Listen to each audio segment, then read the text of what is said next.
So, do you want to introduce the topic, Mark? Yes, I can introduce the topic. So there's been a range of challenges over the last 12 months that I've experienced. So I suppose some of them are challenges and some of them are self-imposed goals, if you like, that we have in quite a few cases jointly kind of constructed. And I particularly had a tough time from November 2020 till about February, March 2021 this year, where I was feeling really tired, where I was feeling like I had too many tasks. Um, and because of what we are aiming for, as in we've started an educational technology company and we have certain vision with regards to that. We've joined a software company, IQM, and we have these big goals and aims with regards to that.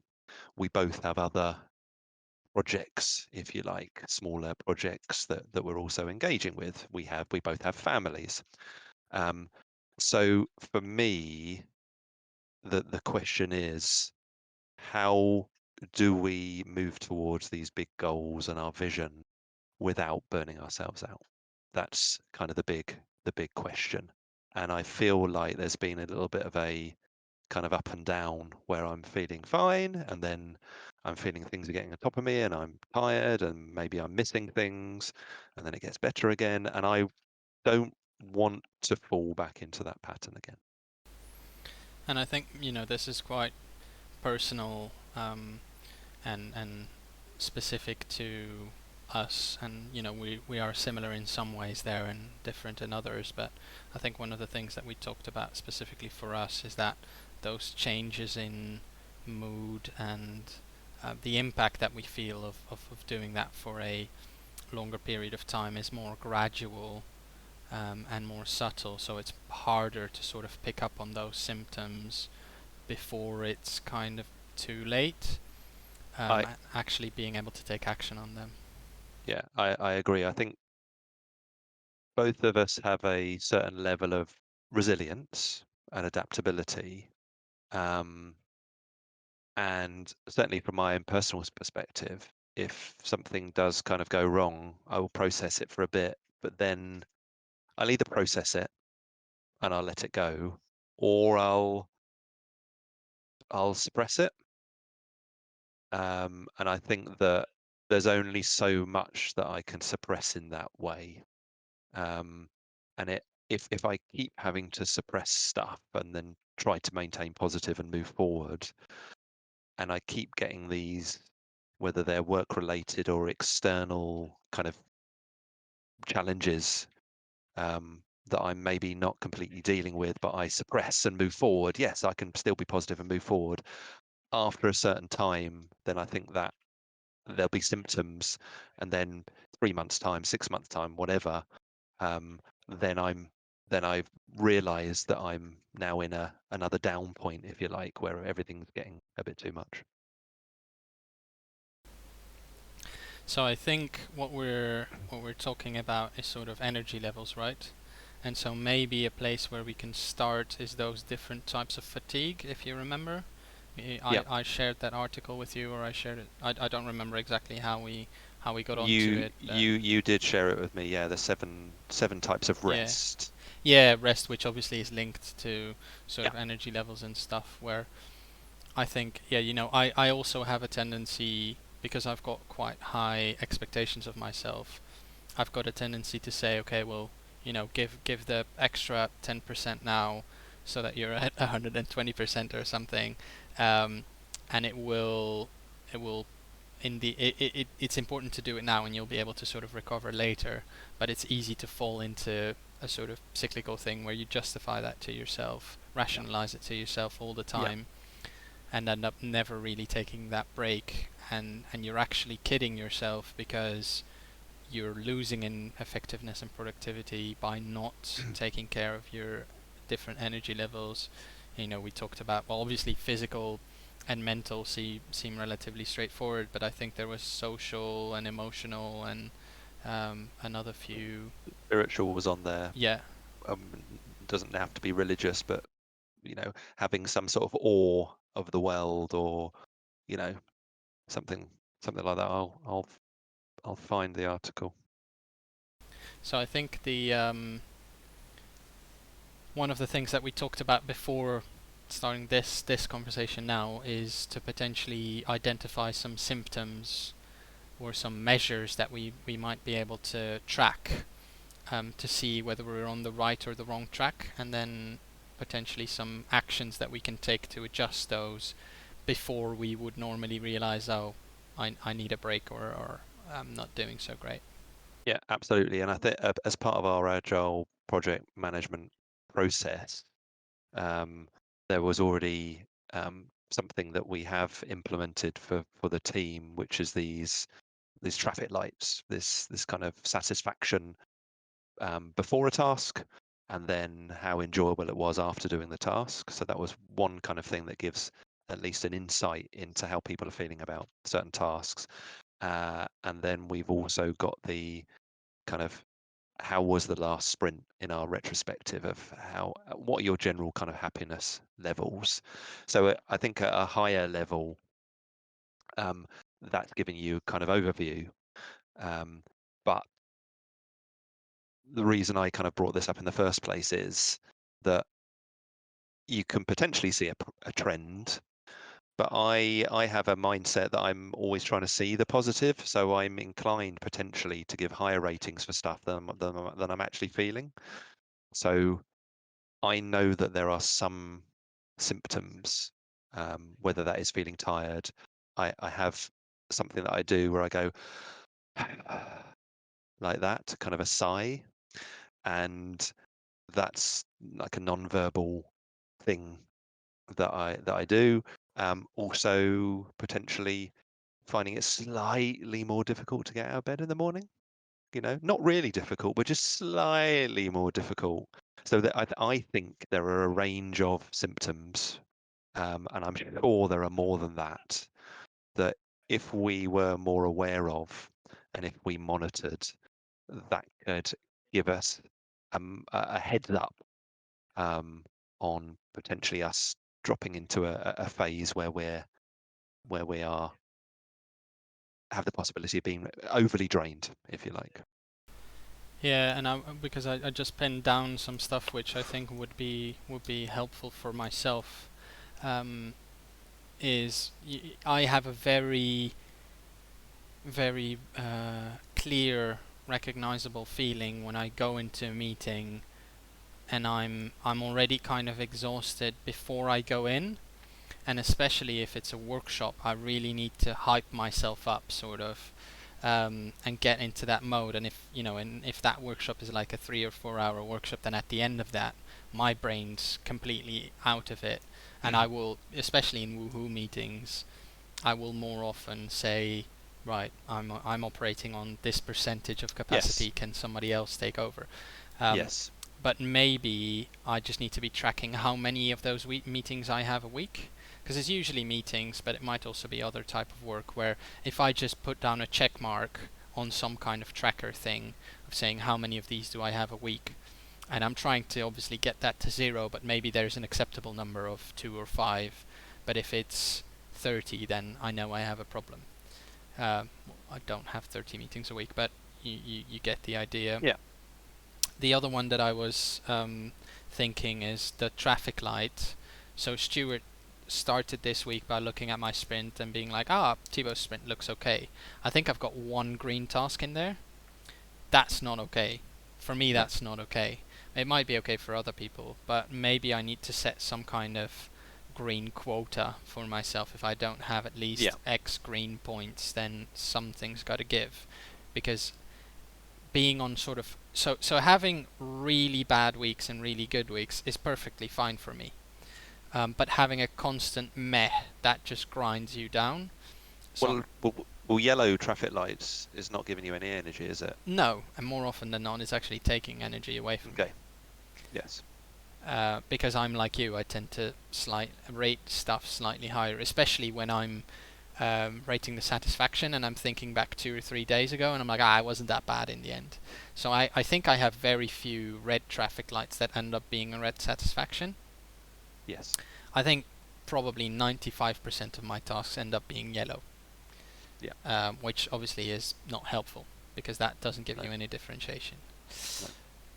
And then the last one, which is less of a symptom that I can track, but more of a measure already to put in place, which I had already mentioned before leaving on holiday, but then promptly forgot about and never put in place, is to plan to 70 or 80% capacity and then take on more.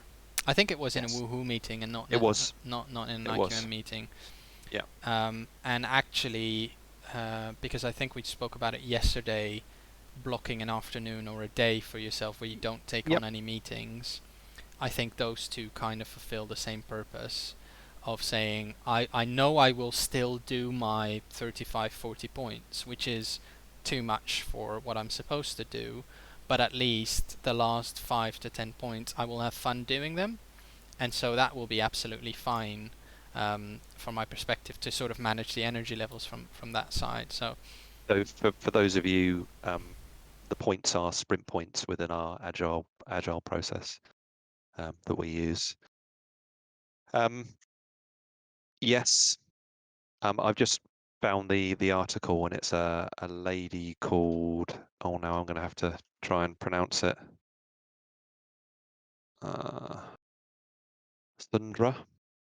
Sandra Dalton Smith, who's a medical doctor, and it's the 7 types of rest that every person needs. And she had an article. This is an article in ideas.ted.com, which came out on January the 6th, 2021. So I know you quoted a few of the things, but I'll go through the different types of rest that she talks about, and I think and she has got a TED talk as well.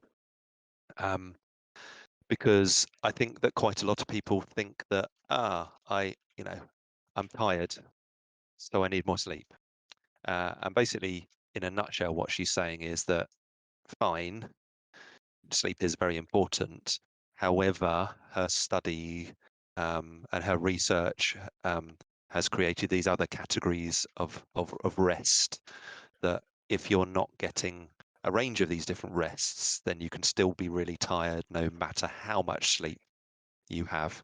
So the first one on the list is physical rest.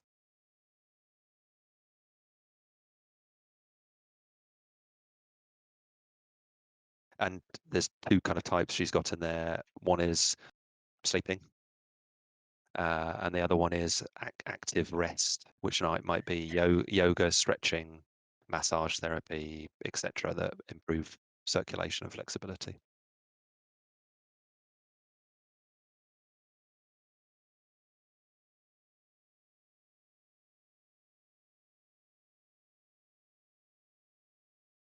The other one is the next number 2 is mental rest, which is basically giving your brain a break from just thinking a lot about solving stuff and doing stuff and about all your tasks, for we example. never do that, Mark, right? We don't have a problem with that one. Third one is sensory rest. And it's interesting because I was talking to a friend of mine who is really big into sleep. And he was talking to me recently about the unnatural light, especially unnatural blue light that we have late into the evening, which is kind of bombarding us, in televisions and computer games and all sorts, is bombarding us with this sensory, this light late into the evening, and that can have quite big impacts on your ability to sleep properly, for example. Fourth type, creative rest.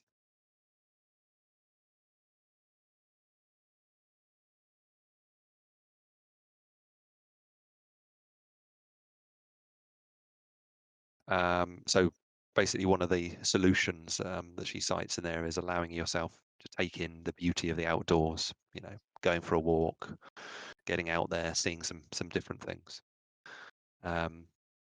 And then the fifth one is emotional rest.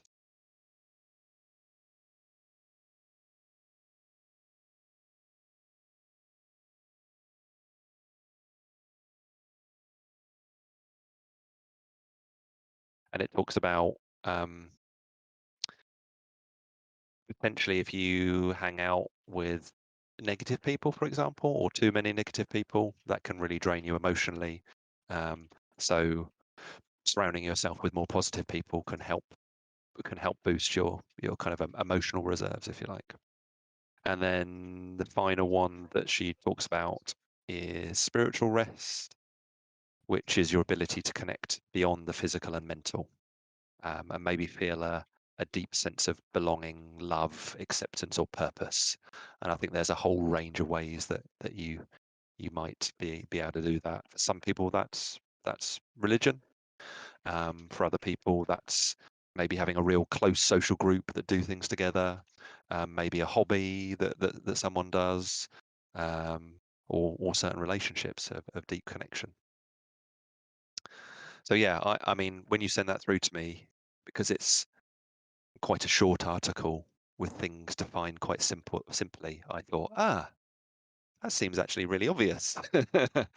um, and I've also looked at some research which broadly categorizes people that are introvert and extrovert. I mean, I think that's only useful up to a point, but I think it's kind of understood that extrovert people gain kind of energy, positive energy from being around people, and introvert people get drained from being around people. That's not to say they don't enjoy it, because they may well enjoy it, but it potentially drains them. So it's really interesting, and for me, it's about how do I optimize my surroundings, and how do I become more aware of my patterns in life and my working patterns in this instance that we're focusing on. So effectively, so that I'm happier, I have more energy and I'm happier. If I have more energy and I'm happier, then I think the logical kind of result of that will be I'll be more motivated and more productive and be able to move towards my goals. For sure. So, do you want to try and identify maybe some indicators on those different levels of fatigue that we can try and keep track of? Yep. Um, I don't know, because the thing is that so these are okay. You need to have that type of rest regularly. Um, but the symptoms that tell you what part of you is tired or what energy is depleted, Yep. I think that can be a bit meddled, right? It can, it's not necessarily clear Muddled up. Yeah. which one you're lacking. Um, I mean, first you need to have an awareness that this is a thing that can happen. Obviously, we are aware. Uh, we're aware overall, but then we're falling into the same um, patterns, and then it's happening again, and it's repeating itself. So yes, I think this system and identifying these triggers will then more frequently trigger that awareness before it kind of goes downhill too much. And then if we're then able to identify which rest is needed, then we can take action on that. I think that's that's the point. Um, so yes, so having an idea of what those triggers are is really important, I think. the thing is, for me, off the top of my head, I think this one is sort of number one, right? Mental fatigue for me. And I tend to try and compensate for mental fatigue with sensory overload. So I tend to, watch Netflix series, multitask stuff, draw, listen to a podcast at the same time, all that kind of stuff. So I tend to try and relax my brain or force it not to think about stuff by just overloading it with other stuff, which is probably not very helpful. Do you Um, also try to counter that with physical stuff, with your running or other I stuff as tried well? to, and that does work. So Okay. I was thinking, well, I've had a long day. I had a 7:30, well, 7 a.m. start today, so I've had a almost again 12-hour work day without talking about woohoo what we're gonna do tonight. And I was thinking, well, I might sneak in a run in between this meeting and the next one.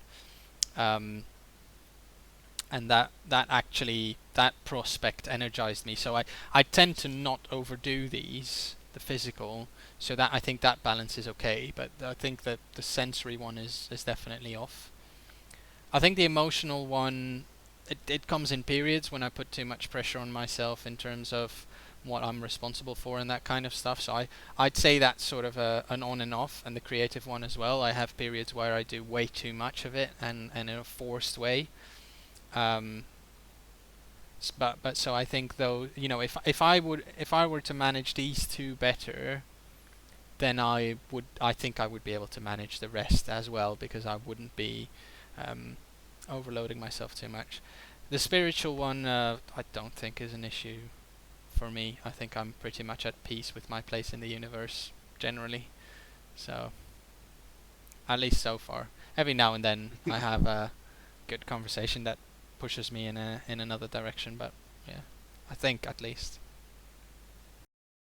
So I think for me, it's probably the mental one as well that is number one. It's and it's this, and I talk to people about it because I'm doing effectively working on 6 different jobs, if you like. Um, but I'm still only spending no more than the standard full-time amount of time working on them, but they still inhabit my brain at other times. And I think one of the symptoms I have when that's starting to get a bit too much is I kind of do this. I close my eyes and shake my head a bit. Sometimes when I think about it, I go, uh. I then have to get on and do it. But that's an indication that it's kind of starting to overwhelm me. Um, and I'm working part time in all of those different things. And sometimes I might be working on 3, maybe 4 of those things on one day.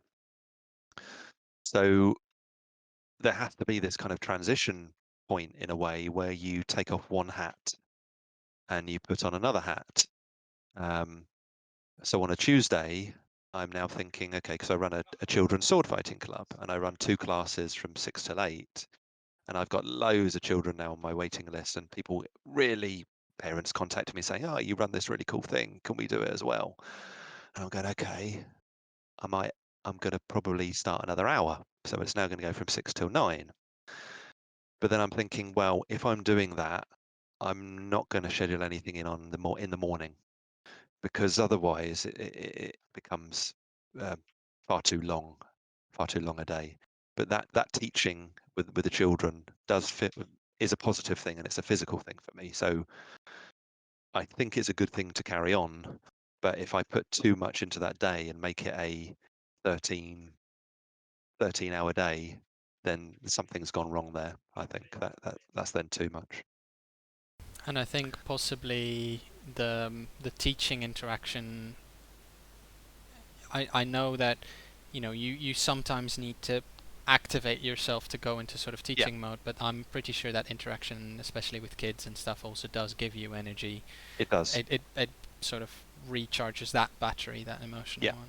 yeah. When I find myself talking about it, I start to get animated. So it's obviously something that gives me energy. The sensory one is an interesting one. I think when I've had a day of being online and chatting to people and doing tasks online, and then we have woohoo in the evening for another hour and a half, 2 hours, and I'm staring at a screen again. I think that then, yes, it's another thing, but I think it's also the staring at a screen again and talking, continuing to talk, because I'm tending to be talking quite a lot in the day, and just talking depletes the reserves as well. On a side note, it was interesting. I did the workshop yesterday, and I think it was the first time that Sam was in a workshop that I facilitated externally. Yeah, Sam being one of our colleagues, um, and he said, I couldn't have talked for 3 hours like you did. And I didn't feel like I was talking for the full 3 hours because I was facilitating a workshop and a yeah, discussion and that kind of stuff. But it's interesting how those reference points and stuff vary for people and what they find a lot of something and a little of something.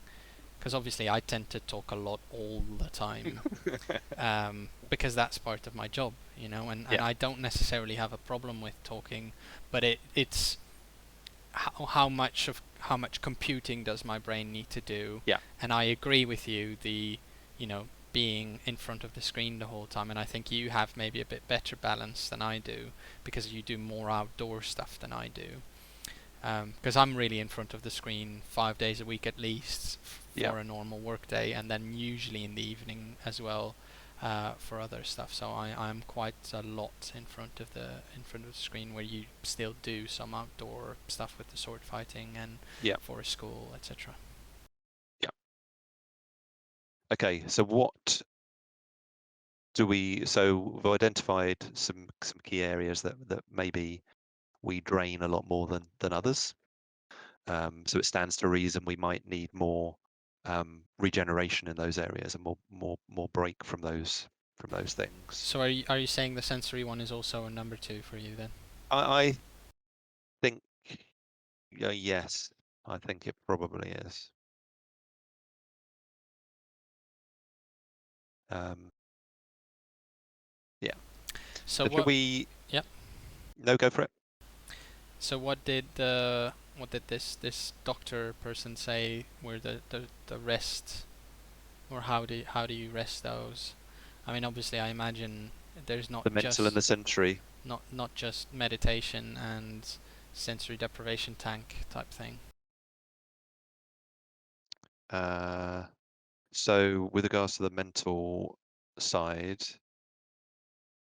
it talks about scheduling short breaks to occur every 2 hours throughout your workday. And those breaks can remind you to slow down. So again, I see it in you when you have one of these long days and you cram in loads of stuff. Yep. Guess what I've got next to my desk, and I completely ignore every single Some day. sort of, yeah, yeah, take a break. It's So there. It's looking at me, and I just you push it to the side. you're even more foolish than I first thought. You've identified it and you've not done it. So yeah, the impression I get from you is you ram in your days um, lots of processing stuff where you're having to work stuff out and lots of talking to people. And then frequently later on in the day, if we're doing something social or we have the Woohoo meeting, you're then going, I've forgotten to have my food. I just need to grab some food quickly. Um, so you are going at quite a high pace, processing and speaking for a long period. And then, hey, you then get really tired. What a surprise. So yeah, scheduling and the short breaks, slow down sometimes in the day. Um, and it also talks about, for example, a little thing that you can do if your mind is very active before you go to bed to have that notepad by the bed so that you can go write that stuff down that I need to do tomorrow rather than forgetting it. I have that and I've been doing it this week actually because it's like, oh, shall I walk downstairs and turn my mobile phone and write it into my calendar? No, I'll just scribble it on a piece of paper and put it on my clothes for tomorrow so that I don't forget it because it feels like it's an important thing to me and then I can go to sleep.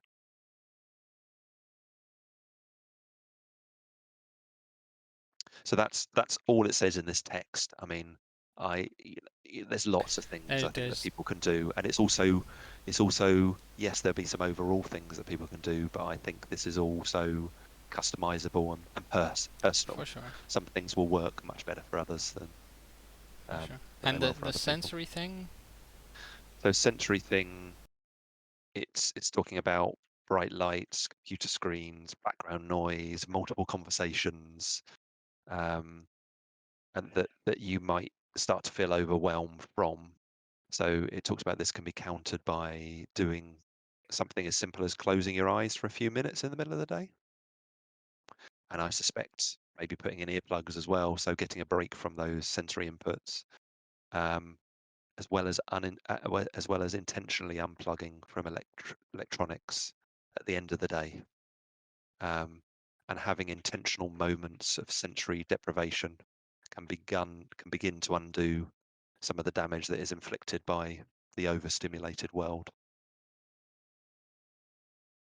Meditation, going for a walk in the outdoors, something that gives you a break from constantly being assailed by new alarm calls and emails and all of that stuff.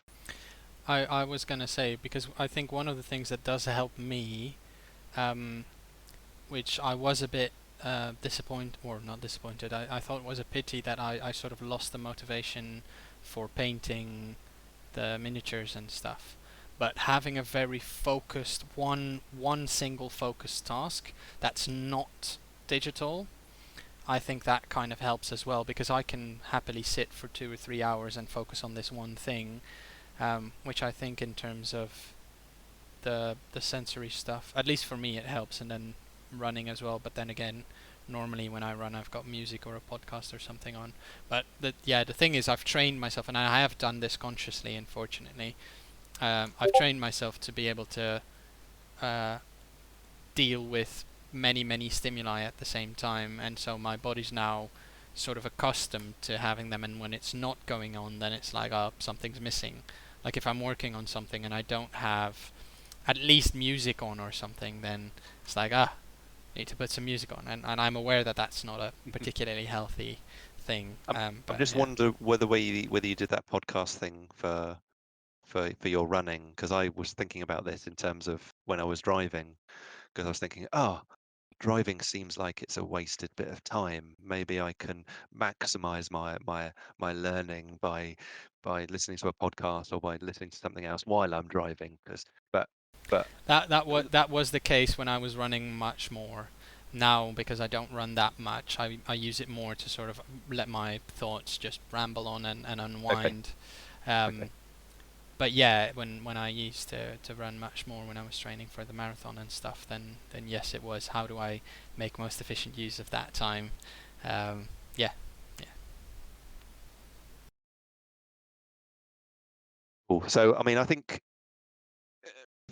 we've identified the two key areas for us, and they happen to be the same area, which I think is helpful. Um, this article talks about a number of ways in which you can kind of tackle that. So I mean, I think that's for us to work out which ones work best for us in that regard. I think you consciously do some. Um, I haven't got them so much in my routine. I mean, I have worked out as an overall rest that I need what I call these micro holidays, which is this once a month day or weekend where I go camping in my camper van or do some stuff in the woodland or something like that. For me, that helps me relax, but it also gives me something to look forward to, which is positive and is easy to organise. So that's one of the things I had consciously wanted to put in place, but then COVID happened, and then that made that more difficult to do. But I think scheduling these things in regularly-ish would be helpful. But I suppose putting those into the patterns of our week, great. That's something we can probably do now and have an oversight of. But I don't know, that will probably help us get to this burnout stage later, or maybe stop it from happening. But I'm still interested in these symptoms, if you like, um, which I know I have some of, which I said at the start, um, that we might want to track or have some sort of tally of, um, so that we can remind each other, or we can put in place an intervention, if you like, a mental intervention or a sensory intervention, just to just to just to pull us back on track, if you like. Because I've written down six, which are for myself, which are Okay. halfway between symptoms and measures. Some of them are measures and symptoms at the same time.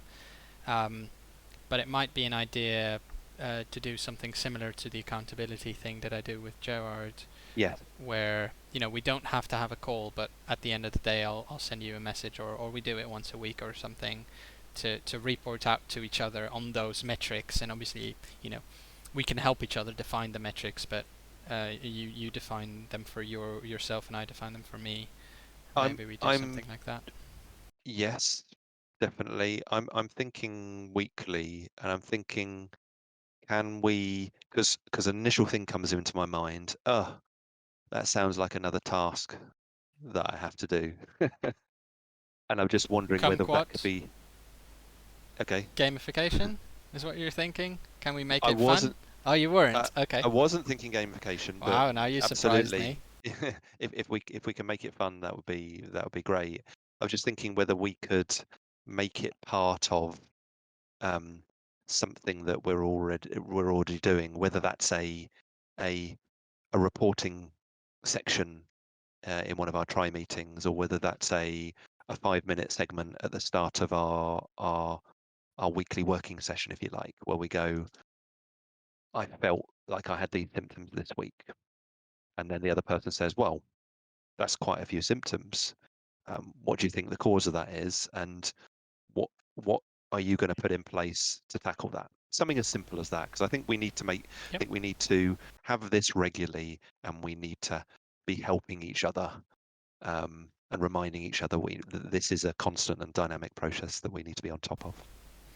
Yeah, I think it's fine to put that as a 5 minute or 10 minute intro at the start of our working session, or even Okay, at the try meeting, because it might be relevant for Stuart as well. I don't know. I think it's probably relevant to Stuart. I've noticed his kind of energy levels going up and down as well. So I think that would be an excellent thing to have that targeted discussion on. That makes a lot of sense. Cool. Tangible outcomes, some Yeah, interesting points. I like it. yeah. So from coming back from my holidays, and I had a number of different holidays, which gave me a mental kind of break from things. Um, I had a thought which was, I can't get back into these patterns again. I can't.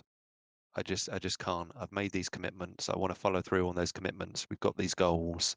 If I continue to fall back into these patterns, I'm just not going to be happy.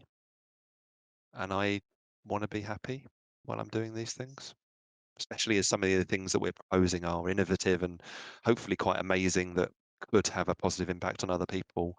I want to have some fun doing that. So I can't get back into those patterns. Agreed. I'm making a commitment to you now. I refuse to get back into them, and in fact, I need some help from you on that, because I do tend to um, push back these things and not acknowledge them, and just go, well, I'll just remain positive and I'll just carry on, and that isn't helpful in the long term. I am happy to help in any way I can, and I suspect that I need similar help from you, Mark. um, so yeah, no, I agree, and Excellent. I think an important word in there that we've talked about before, but it's the commitment part. Is as soon as we commit to something, we take it very, very seriously, and that means that has a tendency to slightly tip over the scale on the wrong side. And yeah. Yeah, All right. definitely. Cool. Brilliant. Thanks. Another one done.